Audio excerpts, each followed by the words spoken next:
Alright, y'all, so let's get into the Luke chapter 23 breakdown. It's going to be two parts, so let's go ahead and buckle up.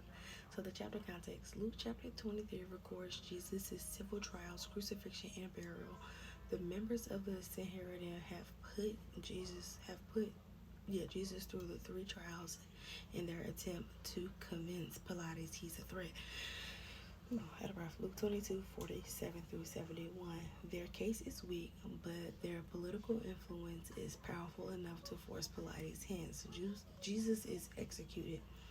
3 days after Joseph of Arimathea buries Jesus reappears on the road to Emmaus, where he explains messianic prophecies in Jewish scriptures. After spending time with his followers, Jesus ascends into heaven, Luke 24, and the disciples build the church, Acts. So let's get into this right now. Y'all didn't laugh, it was because it was funny. It's just like they really tried to hold Jesus down and kill him, and like he was like, got something for you. And I told y'all. Okay, so Luke 23 records the civil trials of Jesus, as well as his crucifixion, death, and burial. The long-time plan of the Jewish religious leaders, Mark 3:6, is finally coming to fruition. This was enabled by the betrayal of Judas, Jesus' own disciple, Luke 22:1-6. The Sanhedrin sent servants and soldiers to arrest Jesus in the dead of night. They beat him, interrogated him, and got him to claim that he is the Son of God. Luke 22:47-71. They believe they have sufficient charges against the Mosaic law to condemn Jesus, but they're afraid of the people.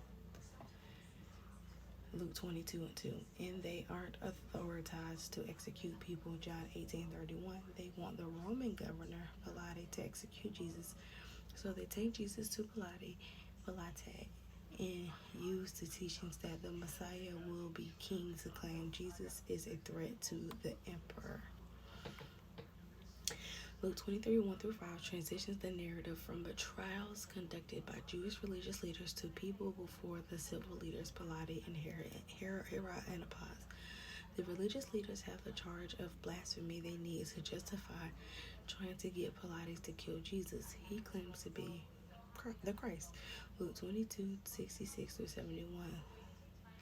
The Christ is the son of David, whom God promised would reign over Israel. 2 Samuel 7:12-16.